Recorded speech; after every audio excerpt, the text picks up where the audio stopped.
Hello, hello, beautiful souls. If you want to learn how to build trust, credibility, and have a good reputation, this episode is for you. And for that, of course, I need an expert with me. And she is ta-da, Lida Citroën. She is an amazing executive coach, personal branding expert, reputation management pro, five-time published author, TEDx speaker, LinkedIn learning instructor, trusted consultant to clients like Google and Disney. Oh my goodness, she is so amazing. I cannot wait for you guys to meet her because for more than 20 years, she's helped hundreds of global executives, entrepreneurs, and thought leaders like you impact the way they're perceived by the people who matter to them. Welcome to the show, Lida. Thank you so much. I'm excited about a great conversation. Awesome. So we're talking about building trust, building credibility, reputation.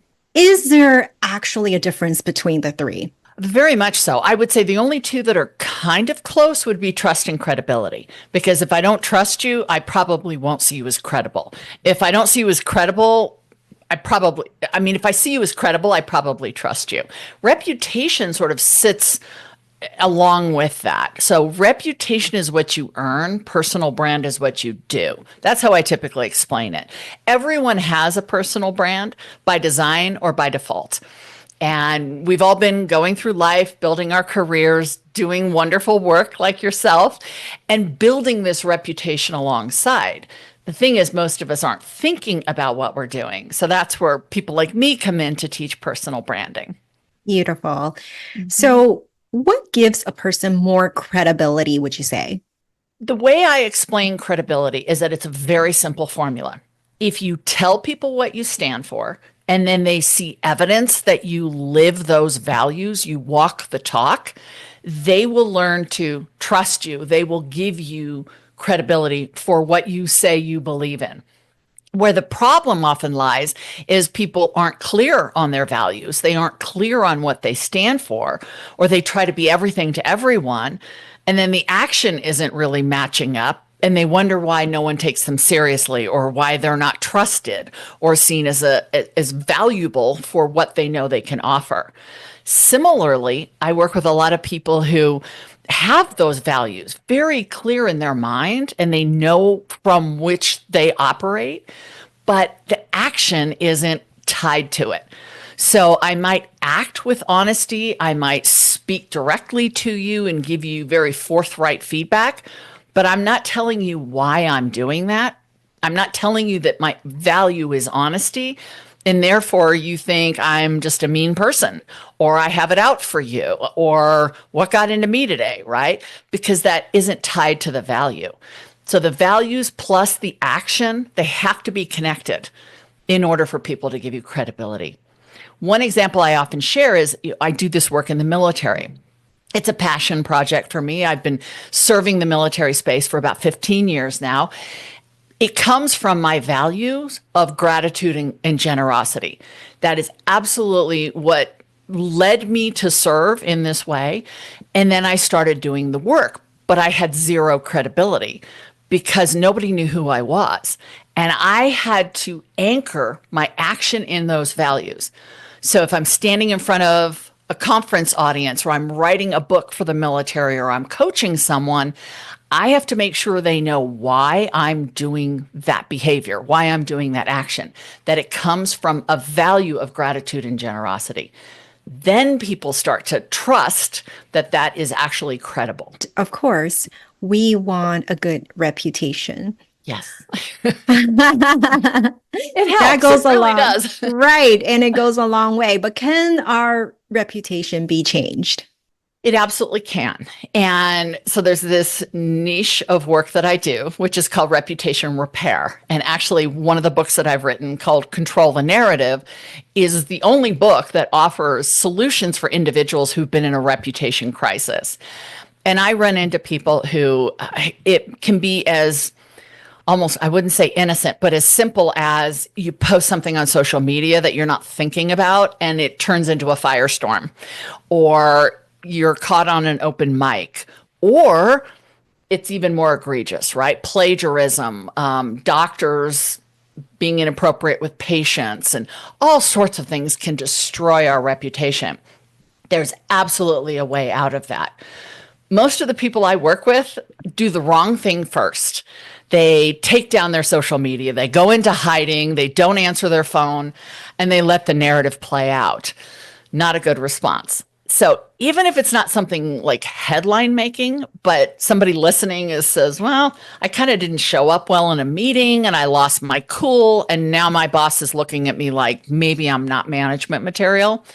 There are ways to repair that involve obviously apologizing if that's warranted and understanding what needs to be fixed and what's okay to leave alone. So I would love to give some blanket advice, but oftentimes it's individual to the situation and how serious the impact is. To us, it will always feel worse than it does to other people. So, someone who engages in a debate with a troll on social media and it turns into a really big problem. Is it a big problem for your career, or is it a big problem because your feelings got hurt? You know, there are a lot of remedies. Yes, it absolutely can be. There have been a few circumstances that I've run into or heard of where the person isn't able to recover in the way that they want. And so they look at other options, career changes, location changes, things like that. And of course, we want the good reputation. We want credibility because we want to be a person of influence, Yes. right? Yes. So, what do you think it takes to be a person of influence? Mhm. I love that question because it's a topic I'm speaking a lot on right now because that's all changed. So I wrote the book, The New Rules of Influence, and in it, I sort of challenged this idea of what influence used to be. You mentioned in your intro, I spent 20 years in the corporate world, 20 years doing what I was prescribed to have success, right? You look a certain way, you act a certain way, you wait your turn, and then when you're called upon, you get to speak. And I would say that is particularly true for those of us who are women, those of us who don't look like the poster child, if you will, or have been part of or are part of a community that's maybe underrepresented in most corporate environments. We're not sure how to speak up and how to be heard and have our message carry weight, which is what influence does, if we don't look and sound like the prescribed model of executive presence. So what I'm trying to introduce is a new way of thinking about it, that anyone anywhere can have influence. And we're seeing this in companies, we're seeing this in politics, that the quiet voice in the back of the room who often isn't heard from suddenly says something and it's like, where did that come from? That just changed everything. That isn't necessarily corresponding with authority and rank and positional power in the same way. And I think that is so exciting for where we're going in the future, because that means that we're going to start hearing from people who have something to say, but maybe haven't been heard from in the past. And I prescribe different rules that I call them. They're not hard. I mean, there are things like be inclusive, have a service attitude. Think about your career and your influence in terms of agility. Don't be rigid with it. We've got to flex and be fluid and have a growth mindset. They're not revolutionary ideas, but put together under this umbrella of influence, they're changing the narrative in some really cool ways. Beautifully said. I can't not agree more. And everything is changing, and that's the fun part of life, right? We are learning, and it's changed in so many ways, as you spoke about. And I actually speak on this topic as well. I love being the quiet one in the back of the room. But I have the confidence to speak up when I feel the need to, right? And I know you are a leader, and then you help leaders speak up as well. So for someone listening, they are super powered human beings, but sometimes they just really are seeking that external validation. They need that just a little bit more confidence in themselves to be the true authentic leader. What's your advice? What's your tip on how to gain confidence in themselves to be a better leader? I would pull, to answer that question, I would pull on two of the rules that I offer in the book. The first is courage. So you've probably guessed I'm an extrovert, type A, Gemini, right? Not a shy person. It drives my kids crazy when we go to the store. I'll talk to anyone. That's often thought to be what it takes to have influence, right? But that's not necessarily true because people who are more quiet and reserved and more conservative and cautious tend to be more deliberate in what they say, right? I might say it before I actually think about what I'm saying, but someone who's different will be more considerate. So there can be a lot more weight and superpower put on that. But the first rule is to have courage. And if you're not naturally someone who throws themselves into the middle of a conversation, take a chance, right? Courage doesn't mean the absence of fear. It means working through it. So raising your hand, being a little more vocal, being a little more visible, you're definitely going to want to think it through. You're going to want to be prepared. Spur of the moment is probably not your favorite thing.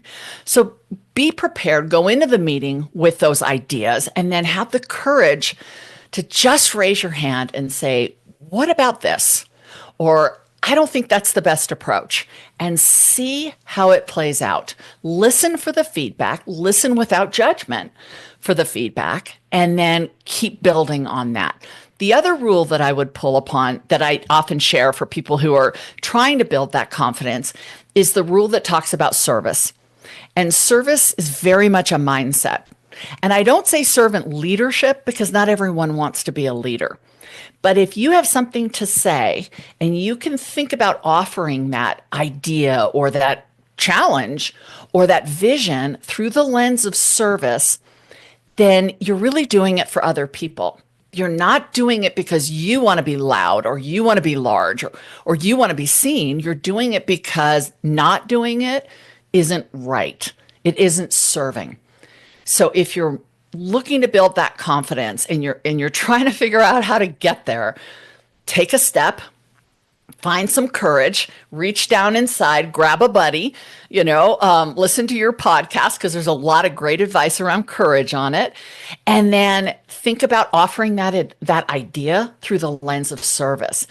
What if the idea you have is the one that will change everything for the positive? And you're not sharing that puts everything at risk. Wouldn't that be unfortunate? I would love to see you take the courage, have the courage, share it.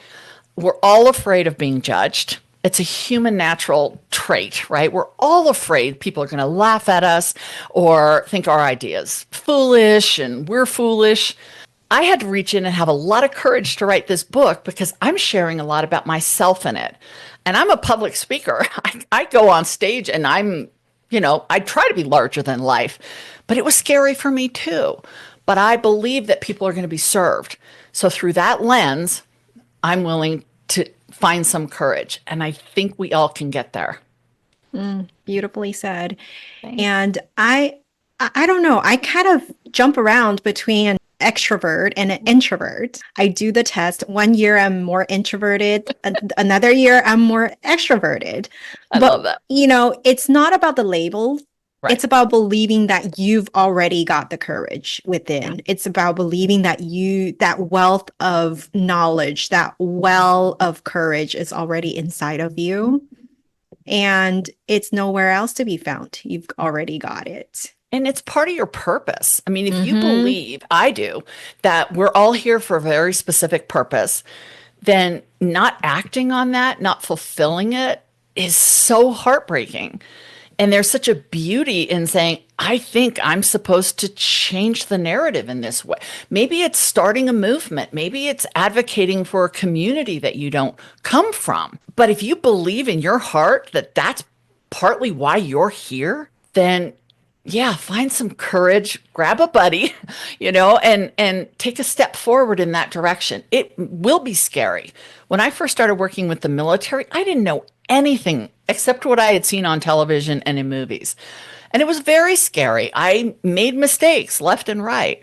But I asked a lot of questions and I listened and I learned and then I asked more questions and I kept doing that until I felt that I could represent and speak to a community that I have so much respect for, but that I don't come from. And it's been a beautiful add on to my business. It keeps me grounded and it reminds me of how I'm supposed to serve.